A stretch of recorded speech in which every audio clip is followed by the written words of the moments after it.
Hey, Dr. Crow, since you couldn't be with us for our presentations, I thought I would just give you a walk through mine. I'm going to try to keep this to 5 minutes or less, so it's going to be quick. I did change back to professional development and planning for success. And my research question is here, and it's about the characteristics of professional development from the planning phase to the implementation phase to the evaluation phase that are most closely correlated to improving student outcomes. And so what I found was is that there's very little research on professional development and the outcomes on students and student success and student achievement. But there's a lot of research about impact on teachers and teacher behaviors and teacher attitudes. So very interesting, lots to be done there. Um, Lots of different folks define the professional development cycle in different ways. I decided that for my research and for my planning and for what I'm going to do in my district, that I'm going to define the professional development cycle in terms of the planning cycle, the implementation cycle, and the evaluation cycle. So in my literature review, you'll see where I've done some pretty extensive work in the body of the lit review on those three components of the cycle.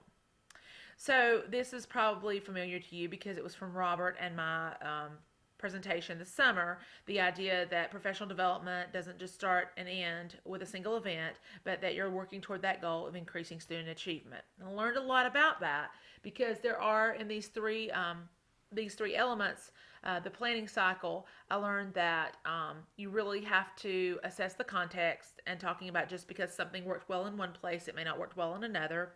The importance of involving stakeholders in planning, the high quality professional development characteristics. Many of the key researchers in this field agree on those characteristics, and they're pretty standard, so I've listed those in there.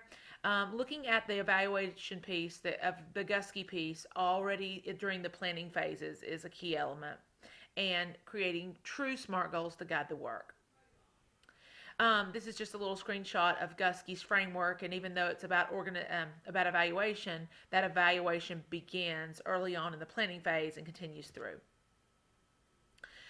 Just an idea about SMART goals, because it's really interesting to me how few folks out there really know how to write SMART goals. The fact that we say, "Oh, I know what a SMART goal is," but knowing what one is and being able to define it and then implementing them to fidelity or implementing the process of writing them is a very different thing. In the implementation phase, I learned that true professional development that has an impact on student achievement, and some of the key meta-analyses that I read were that time is a top priority, and that professional development that is at least 30 hours or more has a distinct impact on student achievement. The follow up and coaching are very important for teachers, that ongoing kind of job embedded piece. Of course, revisiting SMART goals, constantly monitoring and evaluating the professional development. And in terms of the evaluation, as I said, and I've kind of reiterated, evaluation is ongoing, but backward planning and the evaluation period really extends the whole life of the professional development. So these were some big ideas, implications, and considerations that I gained through this project. Change theory obviously is going to play a big role, especially with the climate of education as it is now. Adult learning theory, really understanding how adults learn best, especially how adults who feel that they are both leaders or both very knowledgeable about their content, and how to really engage them in something where they still feel like they have ownership and they have something to bring to the table. Um, Over and over, I found that these were the experts in the field, and these names kept coming up over and over again. And I made this point a little bit earlier about that time frame consideration and how 30 hours has a significant impact. The coaching has a significant impact. The opportunities for reflection, revision, and sharing are very important as well. In North Carolina right now, we have so much data, and we have so many places to draw data from for the impetus to do professional development, but also we have more data available than ever to be able to evaluate the impact on student achievement. So it's really exciting time to be looking at this research on professional development and planning for success. My big idea that I found that I shared yesterday with our team was that I've been doing professional development for years. Even when I was a classroom teacher, I was being pulled out regionally to do professional development.